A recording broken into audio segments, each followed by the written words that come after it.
folks, Dude here. Okay, it looks like we're on part number 3 of working on Model 60, Model 70, and the camera angle's a little weird, so I might bump it a few times, so forgive me in advance. Essentially what we need to do is we need to get this lower receiver to give up that part. Now, there's a couple generations of these receivers.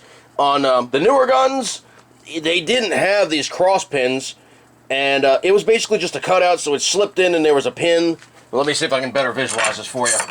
Okay, basically, this area here was cut out, and the pin is part of the lower receiver. I'm sorry, part of the upper receiver, namely this guy right here. So basically it would slip over, and then there's the cross pin in the back. They're all like that. They all have that cross pin in the rear. But some of them have 2 screws in the older ones, and they screwed from either side rather than having this stainless steel cross pin. That's the newer style. Okay, the older style was, let me get my newer receiver out the way here. The newer style was that one. The older style was this one, which was 2 screws that went through either side of the lower receiver.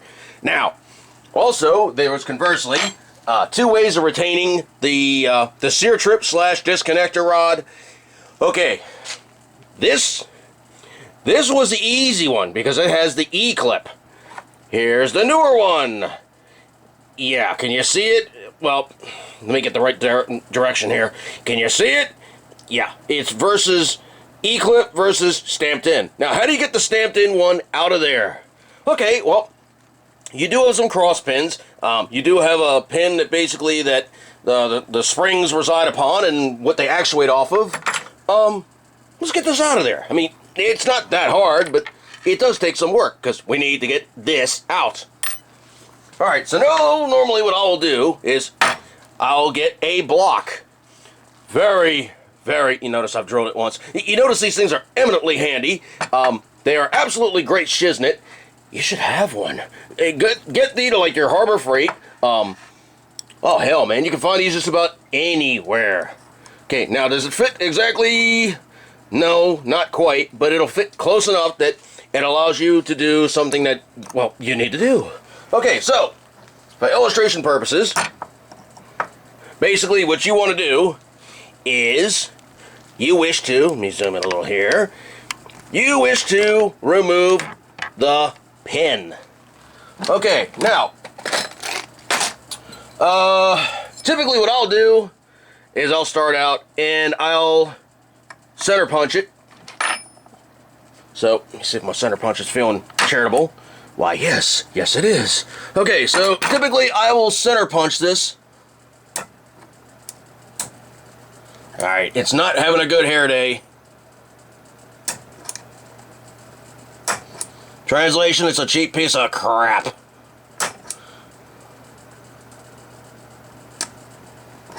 Alright, well, I got enough of a dot started there that I can kind of see where to go to from there. Now, I will then take a... got a selection of punches here. I'll take another punch, namely one of... make my orientation here. Namely, one of... let me zoom back out. Okay, one of these guys that basically has a point, or you can take a punch, and you can take a punch that's a square end, and you can modify it to be a, well, pointed end. I don't know why this thing's not macroing for me. Usually it does do that. But basically, you grind a point onto it. Okay, so then you basically have your point. Okay, let me find Mr. Ball Peen. Don't leave home without it. Tap, tap, tap, tap, tap, tap, tap, tap, tap, tap, tap, tap, tap, tap, tap, tap, tap, tap, tap, tap. Now what I'm trying to do here is I'm trying to start a dimple. That gives you something to keep your stuff from walking off the area that you're trying to work on. Now, the other thing too is you have to be careful about bending parts. You want this little ear to be down someplace where it ain't gonna be hurt. Now if you put light taps on it, it's not gonna really hurt anything, but you're gonna need to really horse this thing to get this pin out because it's peened in place and it does not want to go.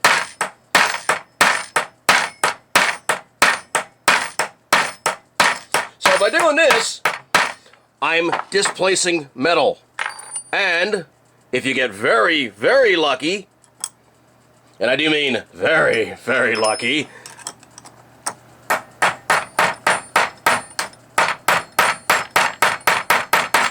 sometimes fate is kind to you, and you can walk the pin out. Now, any dents that you put on there, that's on the inside of the receiver. You're really not going to see it, so don't really worry about it.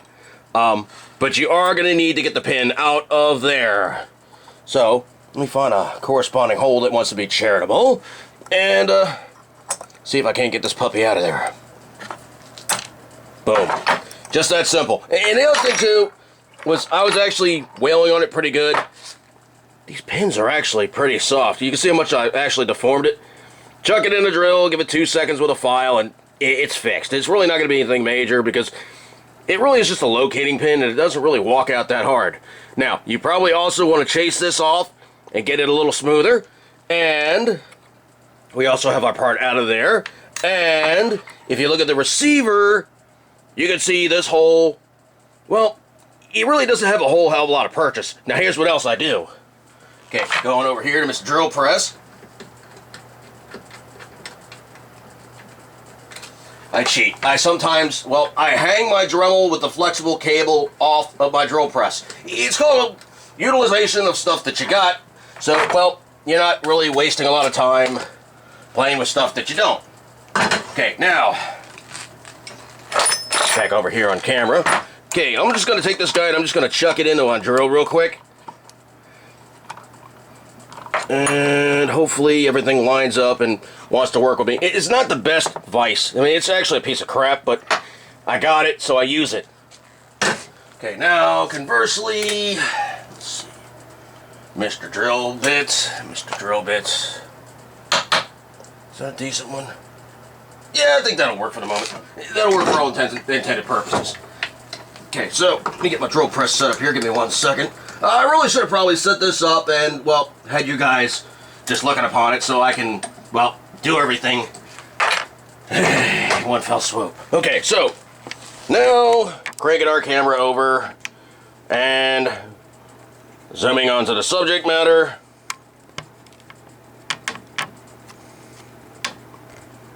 Okay, now fire up Mr. Drill Press. Okay, lining up on the hole. We really just want to put a slight countersink on it.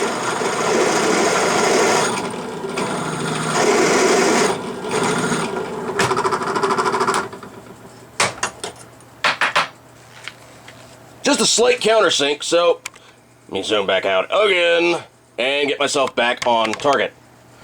Okay, like I said, a slight countersink, so when you drive the pin back through, you have something to pound the meat back in to give it some purchase. I didn't go really, really deep. That's maybe about a 1/16 or so. Okay, now, everything's taken off. Target areas of, well, man, that's dirty. I should have cleaned that first. But I had no access, so I couldn't. Okay, so basically looking at this, doesn't look really bad, but it still needs attention. Now, I'm not really worried so much about, like, okay, do I need to actually put down a ton of layout fluid and, or, you know, cover it up with magic marker so I know how far I'm filing? You can kind of do it by eye. You see the high spots, you see the low spots. If you want to be wild and crazy, check to make sure your receiver's still square. You know what? Actually, I think I did put a slight bend on there. Oh, geez, oh my, oh gosh, how am I going to fix that?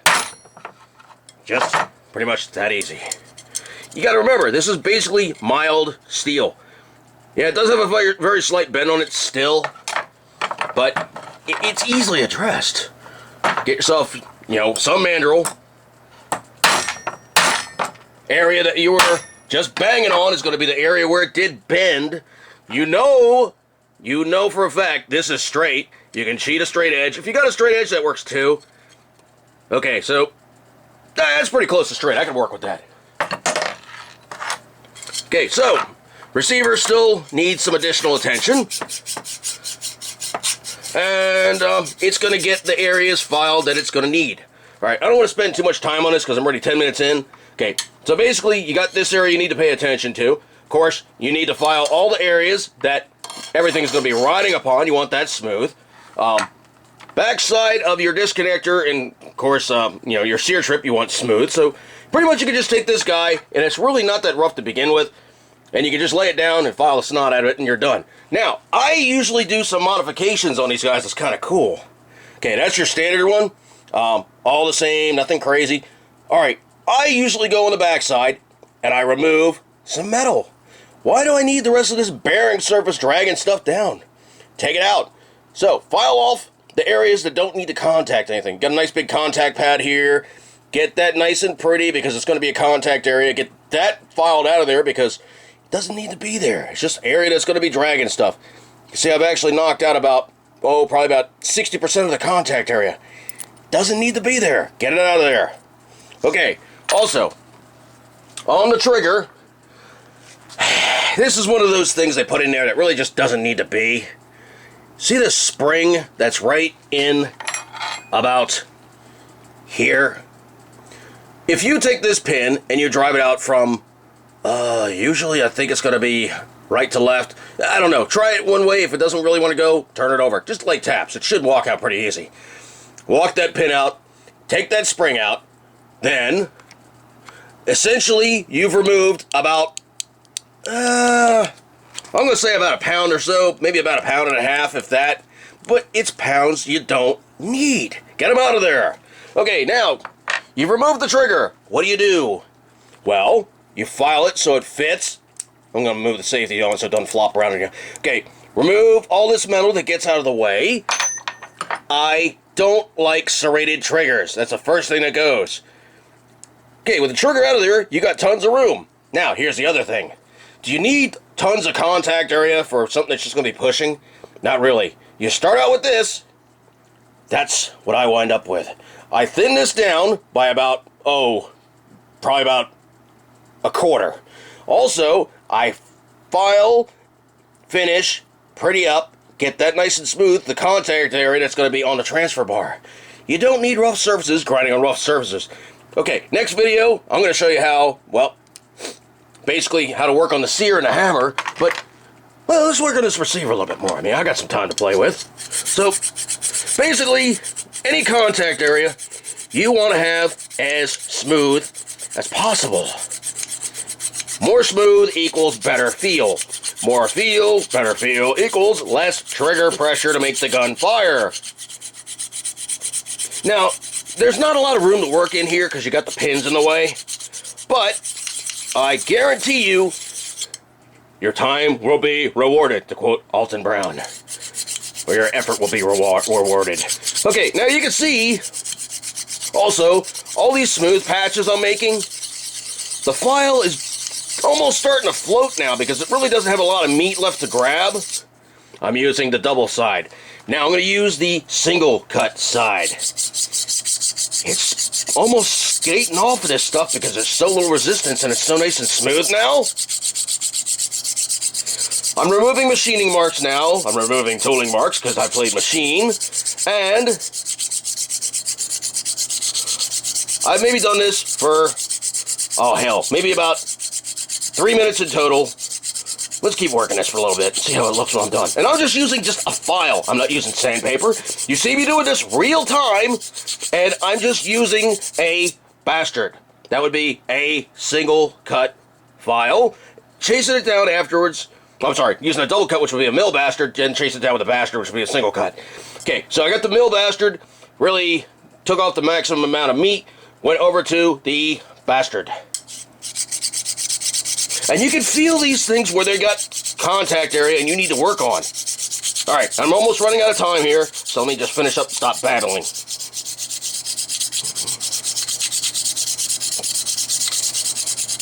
Okay, real time.